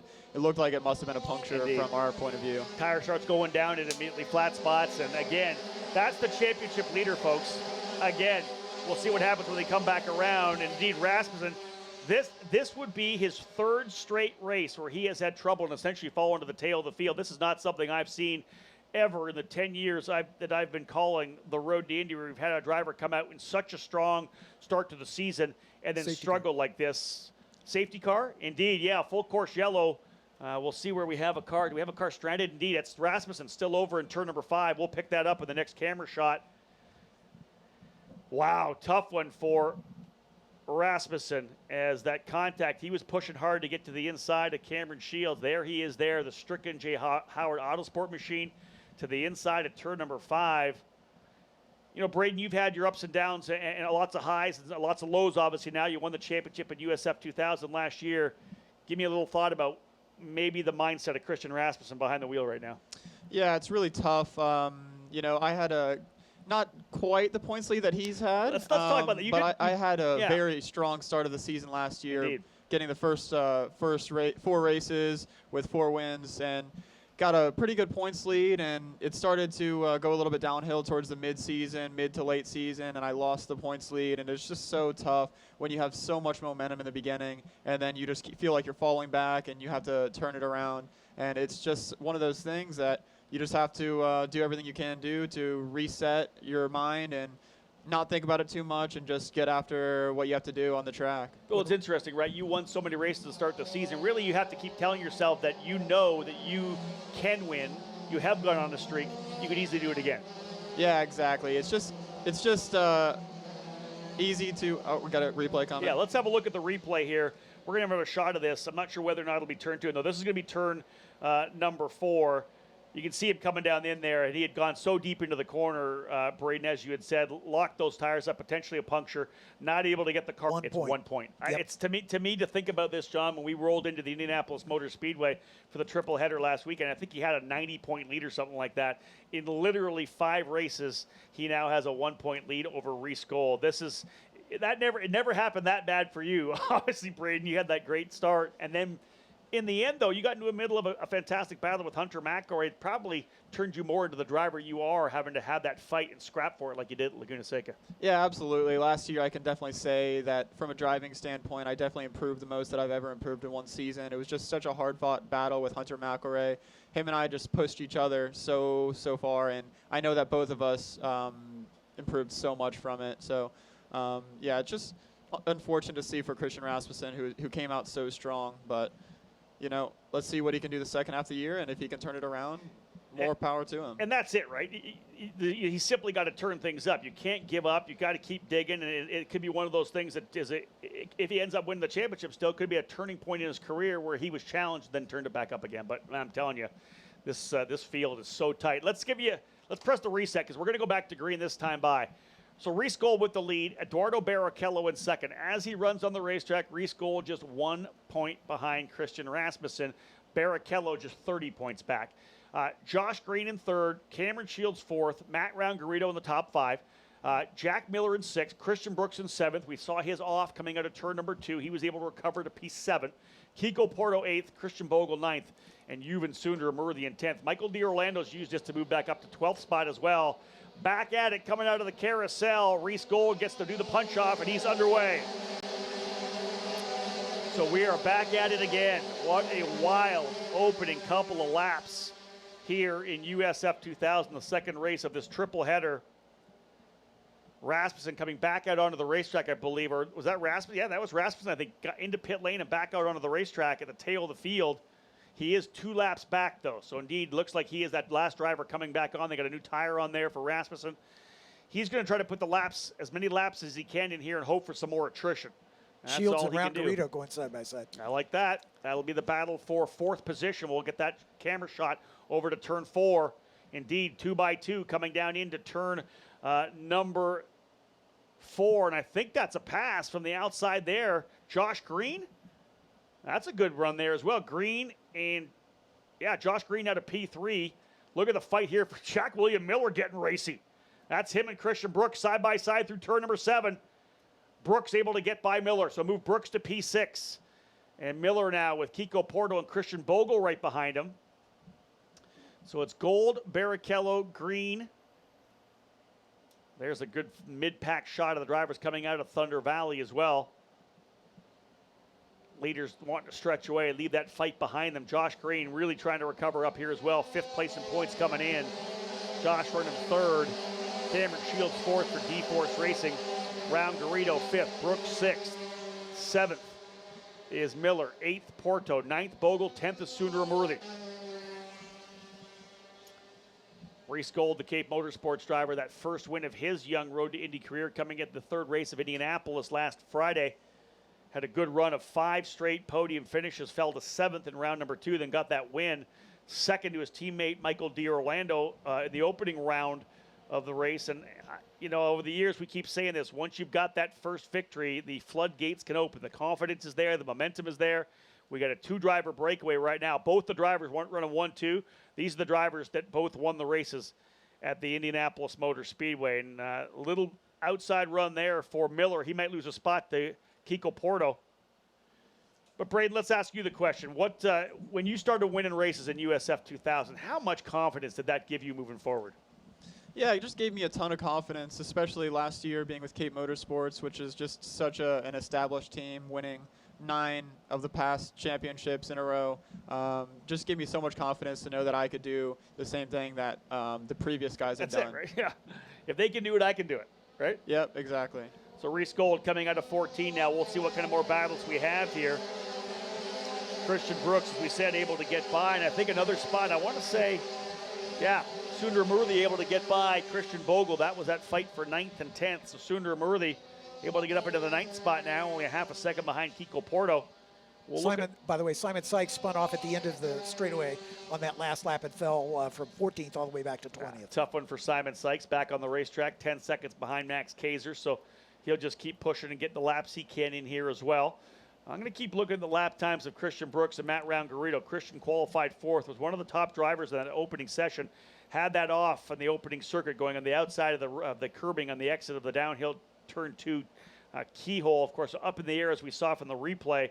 He now really close to the gearbox of Matt Round-Garrido. That would be for P5. And I think even crucial in the championship, you look at the fact that how many drivers are going to be able to close up here now in Christian Rasmussen? Gold to within 1 point. Now they're going to start worrying about Reese Gold, to be honest.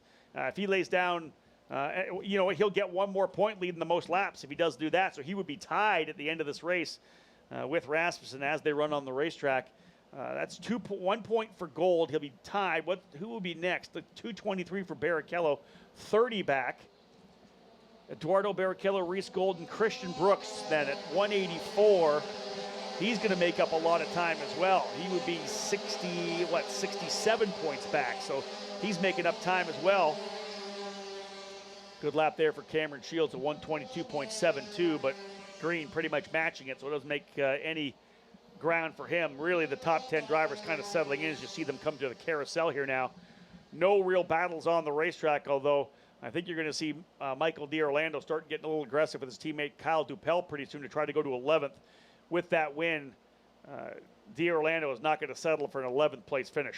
Brooks and Round-Garrido nose to tail heading down the back straightaway. I think Brooks is going to look for that spot. There they go side by side. Yeah, Brooks thinking about the outside, not quite able to get deep enough into the braking zone to make it happen. Look at the over-under. He is really working on Round-Garrido. Christian Brooks, a driver who has gained a ton of experience and confidence over the first half of this USF2000 season. Of course, mentioned before, coming out of karting, top-level national race winner in the kart program in the junior categories and senior classes. Here's a side-by-side run through turn number 9. Yeah, let's see who's going to hold on to that. That's the 2 Cape cars, I believe, getting by Christian Bogle. I'm not sure if it was Dupel or D'Orlando who were able to get by first. But Christian Brooks moved out of karts and made the jump into the Red Bull Global Rallycross program and then moved into F4. And now finds himself here on the road to Indy. So a lot of experience and different experience for Christian Brooks. Again, that scrap we're watching just outside the top 10. That's Dupel indeed. So Kyle Dupel, the driver, getting pushed from behind by his teammate D'Orlando, able to get by Bogle. I'm not sure yet that, D'Orlando not yet by. So D'Orlando still back in 11th spot. And he's got a bunch of drivers stacking up behind him. Nolan Siegel, Wyatt Prokachik, and Prescott Campbell. Things settling down a little bit. Let's get the opportunity now while we're here. Braden Eaves, I know it's not something that a racer normally wants to do, but man, when you have an incident like you did, you have the medical bills, you have crash damage, everything that hurts on a racing budget. You guys have stepped around and put together a GoFundMe effort to try to see if you can't get some funding to get back behind the wheel of a car. I know that came out a couple of days ago. Race fans always like to support drivers, and the cool factor for me was you start the GoFundMe, which is awesome, great, let's get this thing going. But then you see Graham Rahal drop $2,500. You see Will Power dropping money. You see Colton Herta and a bunch of people retweeting it and tweeting it. It's great to see the money coming in. You're thinking, man, I'm going to be able to get back. I'm going to go racing again. Because you could have thought, hey, maybe I was done. The money's coming in. It's got to be humbling, though, as a race car driver to see some people like that come to the forefront to step up.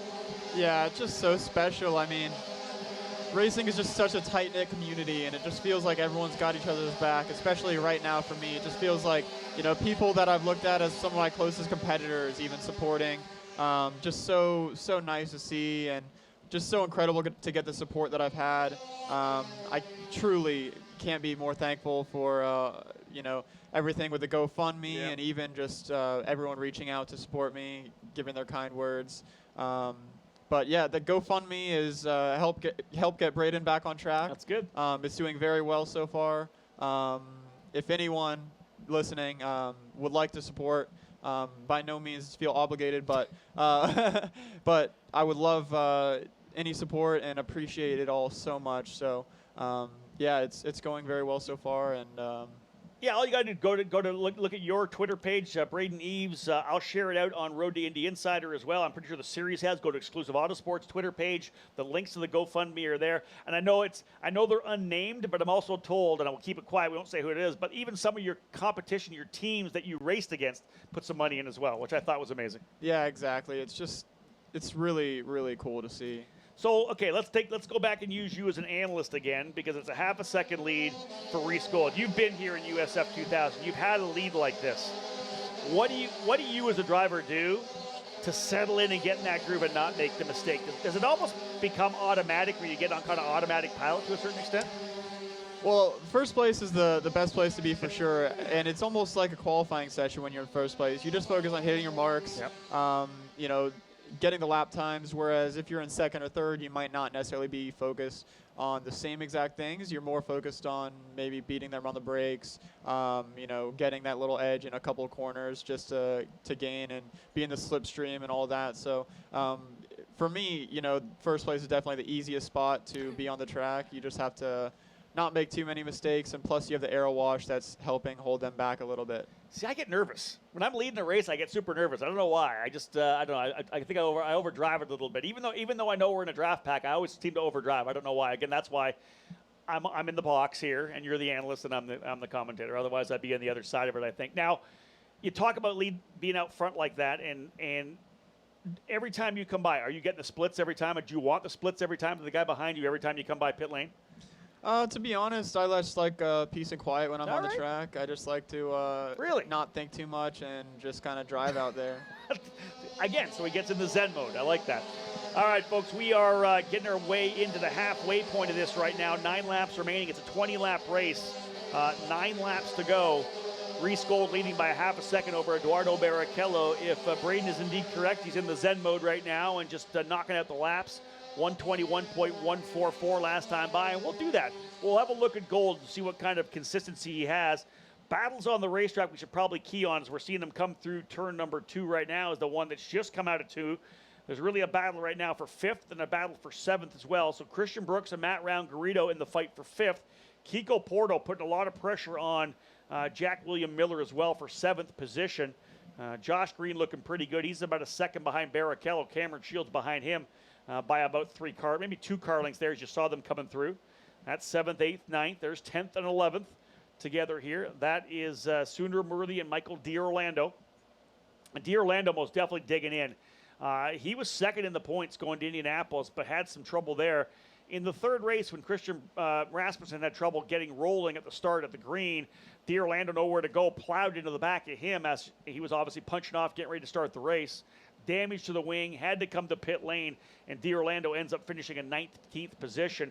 He comes back with a huge race win in the opening round here at Mid-Ohio, but the tough qualifying run put him so far back in the pack here for race 2. He's trying to get himself back forward. He's got 185 points to Rasmussen's 253 right now, so again, not that bad for him. He would only be 68 points back, and John, that's doable. 68 points with all the races we have still. You know, 1 here, 3 in New Jersey, and then 2 at St. Petersburg. Still 6 races to go. 68 points. You can come back in 1 or 2 races on that one. Exactly. And I had another question for Braden. Braden, these races are relatively short. Is tire management something you got to be aware of? Do you have to keep the tires under you, or can you pretty much flog it as hard as you need to? Honestly, tire wear doesn't play into it too much. You definitely want to look after your tires. You don't want to really beat them up too hard, but as long as you have common sense out there and don't completely obliterate them, then the tires will usually hold up. The Cooper tire is a great tire and lasts a long time, especially in these races. A lot of the fast laps come towards the end of the races. So, yeah, not crazy tire conservation, but definitely you have to look after them. And I got one more point for our fans here at Mid-Ohio. If you didn't already know this, Braden Eves is a neighbor of Graham Rahal. He lives in New Albany, so local boy makes good, and it would be a great opportunity for you to jump on that GoFundMe page. Well, and that's the thing too. If you're an Ohio crew, you've got Mike Shank, of course, a big supporter of Braden as well. when eventually Graham Rahal gets old and we have to put him out to pasture, right? There's got to be another Ohio superstar to come and take his spot at Rahal, Letterman, Lanigan. Yep. New Albany. We don't even have to change where he's from. Exactly. Right? Exactly. So there you go, folks. This guy's the future star of Ohio. Of course, Zach Veach is vying for that too. Yeah, that's true. He's in Stockdale though. He's not in. He's not in New he's Albany. not in Columbus. Yeah, and he's already in the IndyCar program. We're talking about the future. But Zach will be there for a long time as well. But yeah, a lot of Mid-Ohio, home to a lot of guys that are very excited to be here. Of course, Graham, Zach, Michael Shank as well. With Jack Harvey, they would of course all love to win here. And that's one of the things about that Graham has said. It's the Indy 500 is the one he wants to win, and then he wants to win at Mid-Ohio. Yeah, there's the battle again. Watching this fight again between Christian Brooks. Oh, that's a driver's gone off. That could be, I think that might be either D'Orlando or Dupel, who had trouble coming through 4. One of the Cape Motorsports drivers potentially losing the rear coming out of that corner. Not quite sure who that was at this point here. One interesting thing, and we'll see what happens here. So, Braden, you can talk about this. We've got still 7 laps to go. We're watching some battles.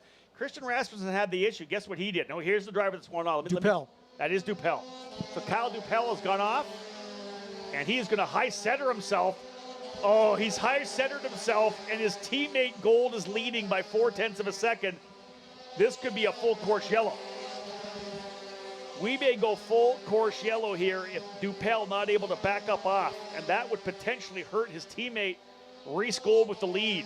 6 laps to go. They'd be able to get going very quickly, but that's going to allow Barrichello to close right back in and potentially get a shot at taking the race win. Kyle Dupel trying to get back on the racetrack after the spin in turn number 4. Have not seen full course yellow coming out here at start finish, whether or not he was able to back up. Just a local yellow in the corner now for Dupel, who is high centered. I don't know that they'll hold that for 5 laps. Him sitting right there on the inside of the racetrack as drivers, again, trying to battle so much. You don't want to have a waving yellow in turn number 4, the only passing opportunity on the racetrack through the entire end of the event.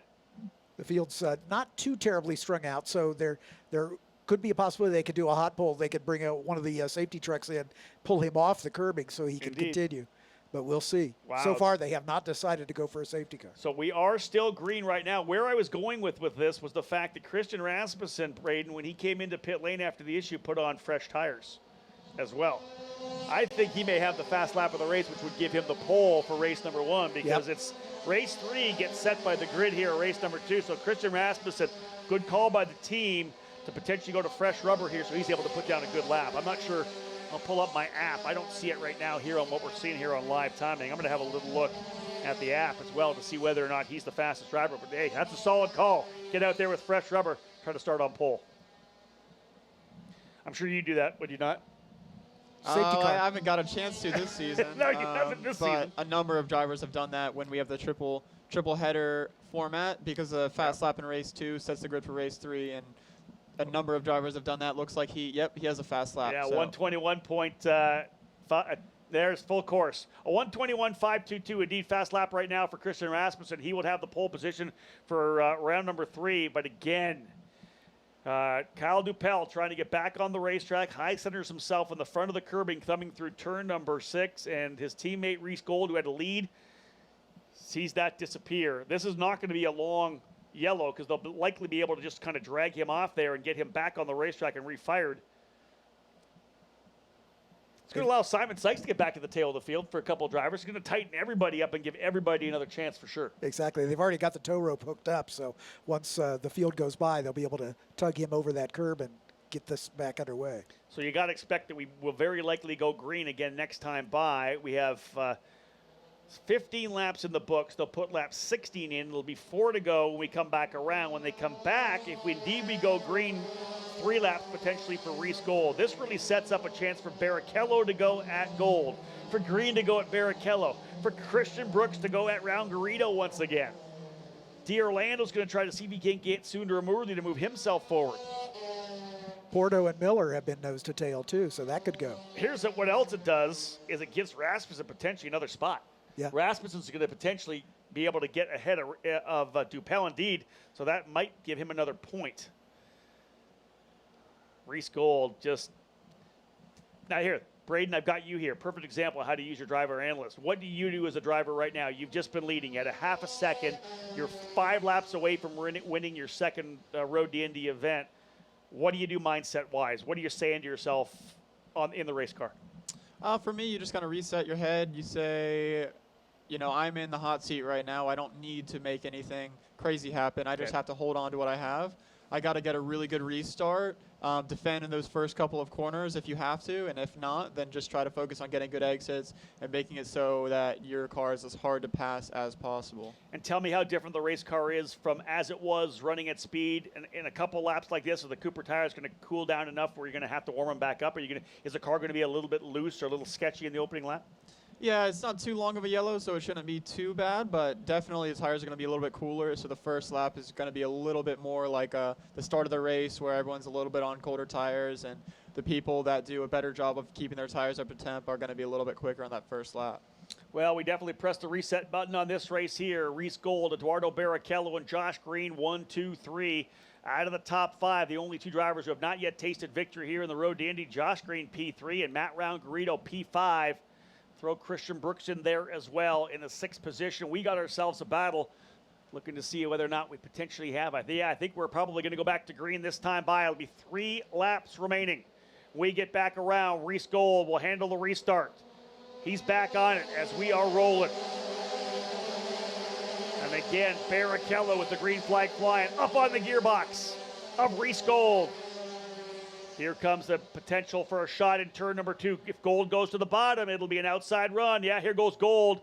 Defensive move to the inside. Barrichello going to try to get the big run around the outside. Let's see what happens here. A little push on mid-corner for Jack Miller trying to go on Brooks, so he's not going to be able to fight for P6. Here comes the run down out of turn number 2. Kink turn 3 into 4. And does Barrichello throw it in on Reese Gold? We'll see what happens. Coming down into the corner. Gold's going to block to the inside. Barrichello's going to roll around the outside. Does he have it coming in side by side? Good job for Gold to give him enough room. It'll give him the inside into turn 6, stacking everybody else up behind him. Moving up as well is Cameron Shields. Brooks not able to take advantage to pounce on Round-Garrido. I think all the drivers in their mindset that they can't throw it away, knowing that Rasmussen's dead last. It's kind of take what you can get to a certain extent here. Everybody's moving forward. You don't want to be the guy that makes the mistake, goes to the tail of the field, and doesn't capitalize on what happened to Rasmussen. You've got to be smart here as well. Lots more racing to go. 2 to go this time by in terms of laps in this 20-lap contest, round 2 for USF2000 here in Mid-Ohio. A 4-car length lead.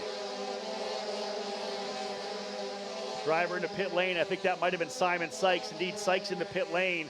This may give Rasmussen another spot. Sykes getting back out onto the racetrack. He's just rolling right now.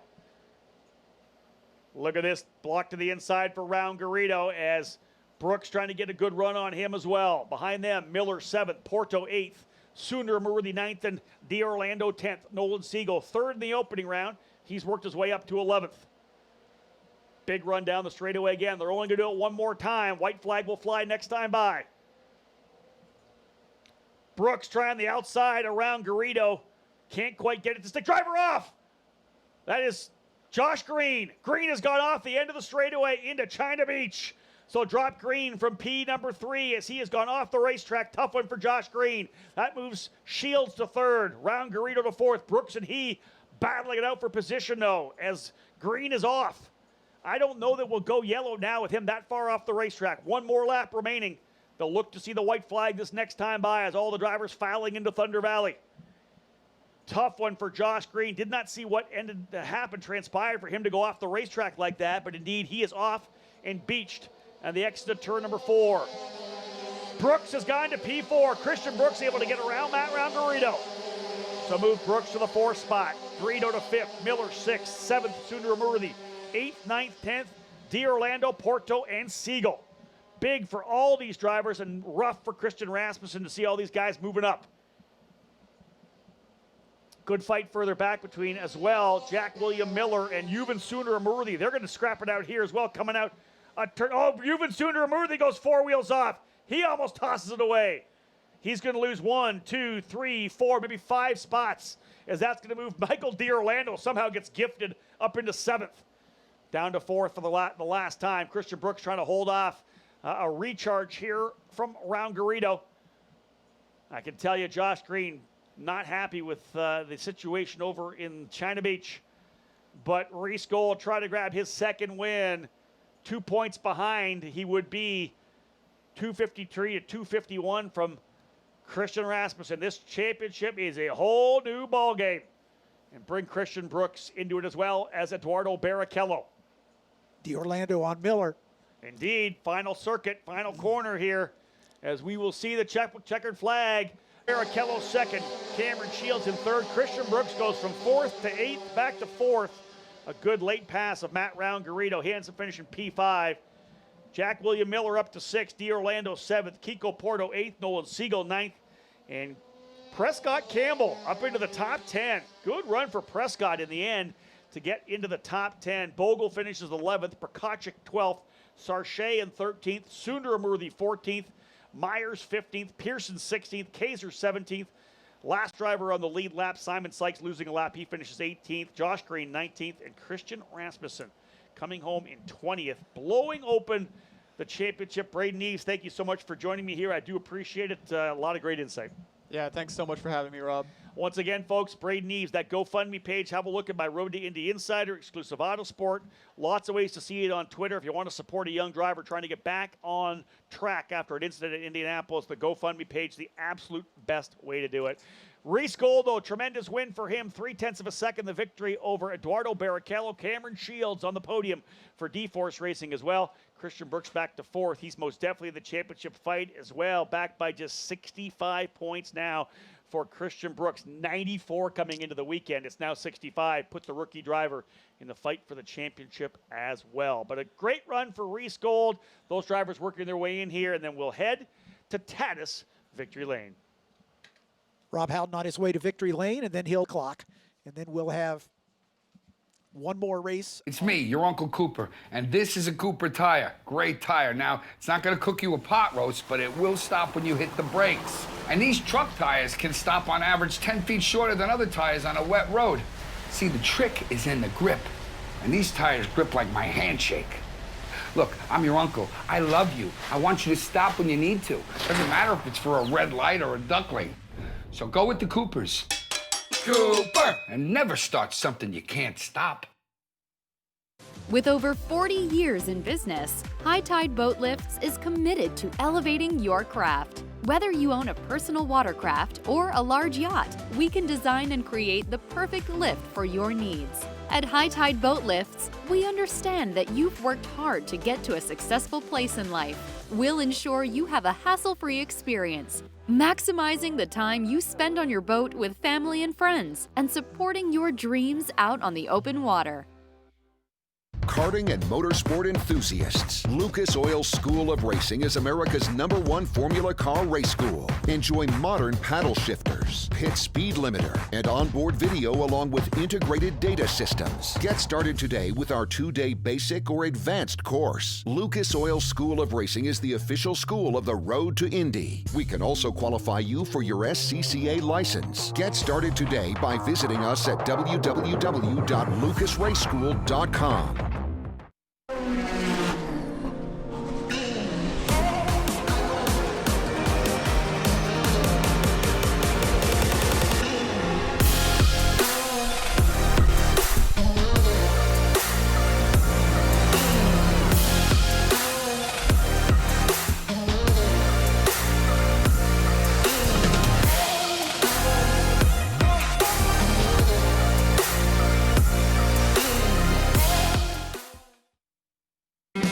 This past weekend, the hopeful future legends of motorsports took to the 14-turn, 2.5-mile-long circuit in the Cooper Tires USF2000 Championship for a triple-header late-week event. Race 1 would start as Kiko Porto of D-Force Racing led the field with a green flag. Porto would enjoy clean air up front, driving to a lead of nearly 3 seconds. Behind him was friend and fellow Brazilian Eduardo Barrichello, pursuing after starting in third. After streaking across the yard of bricks to see 2 laps remaining, the Brazilians went toe-to-toe for the lead heading into the deep braking zone of turn number 1. Porto would go low to defend, which allowed Barrichello to stay at home and run a wide, arcing entry into the right-handed corner. At the exit, Barrichello would put the power down and drive around Porto, who was struggling to regain speed due to his narrow corner entry. Barrichello would stay perfect for the final lap and a half, and 17 years and 26 days after his father, Rubens, scored his 5th Formula One Grand Prix victory at Indianapolis, Eduardo Barrichello earned his first win on the road to Indy. Porto and Reese Gold completed the podium. Following the second race of the triple header that saw Barrichello once again claim victory at IMS, joined on the podium by Jack William Miller and Christian Brooks, race 3 of the week was an exciting affair. Barrichello would lead the field to the green flag from the pole position, but Jack William Miller would take away the top spot with an inside pass in turn 2 after setting it up beautifully on the high side in turn 1 at the start of lap 3. Later on in that same lap, Reese Gold got around Barrichello to take second position away. The leaders would stay in that order for the remainder of the race until the very last lap. After leading a rapidly approaching Reese Gold underneath the white flag, leader Miller would crack under pressure and miss his braking point heading into turn number 1. As the red number 40 ran off the racing surface, Reese Gold was there to pick up the pieces. Miller would re-enter the track dangerously in turn 3 right in front of Exclusive Autosport's Christian Brooks. Brooks would get around a defensive driving Miller at the end of the Holman Boulevard to take second place away. When the field got back to the start-finish line, it was Reese Gold joining Barrichello, not only as a first-time winner on the road to Indy, but as a champion at the Indianapolis Motor Speedway. Brooks earned another podium in second position, and while Jack William Miller stood on the podium in third, he ultimately would be relegated to the 4th position after his actions on the final lap, promoting Kiko Porto to 3rd position.